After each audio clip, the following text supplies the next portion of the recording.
ছিলেন সেখানেই যদি আপনাকে শেষ করে দেওয়া যেত,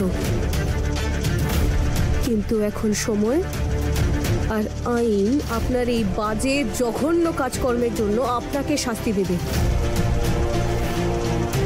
আর আপনি তাদের একজন উদাহরণ হয়ে থাকবেন যে আপনার মতন প্রত্যেকটা বাবা যারা তাদের মেয়ে সন্তানকে শেষ করে দিতে চায় বা পৃথিবীতে জন্ম নেওয়ার আগেই তাদের শেষ করে দেয়, বা তারা পৃথিবীতে এলে আনন্দ পায় না, তাদের কি হাল হতে পারে।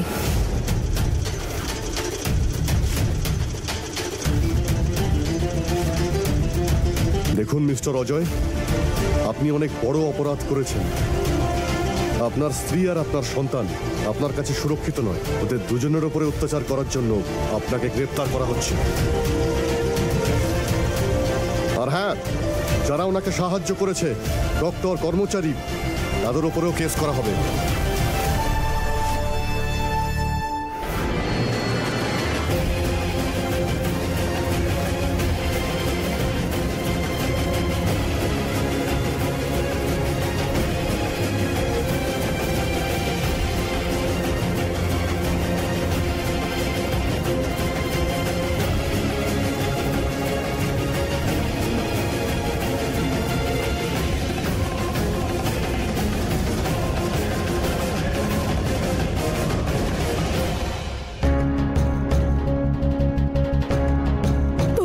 অনেক অনেক ধন্যবাদ ফুল।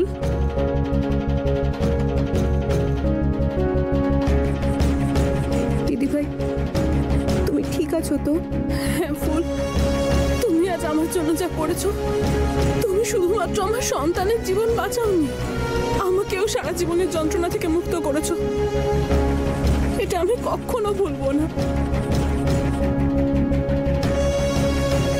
মামা। হ্যাঁ মা। তুমি দিদি ভাইকে নিয়ে যাও। ফুল, তুমি যাবে না?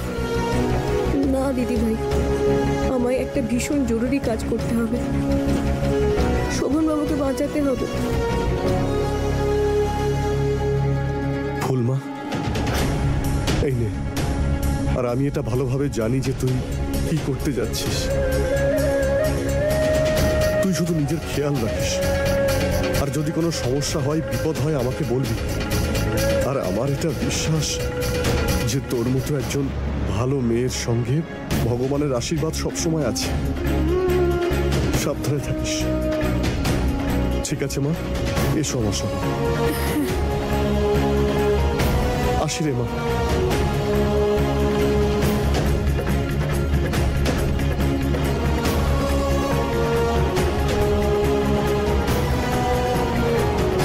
শোভনবাবুকে খুঁজতে হবে, ওনাকে যে করেই হোক বাড়ি ফিরিয়ে আনতে হবে।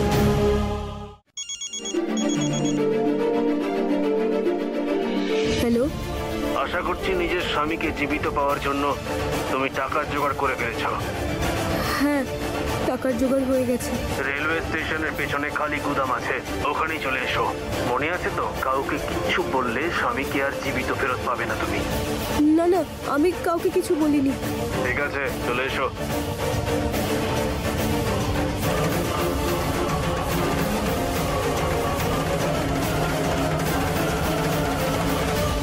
ওকে জেলে ঢুকিয়ে দাও।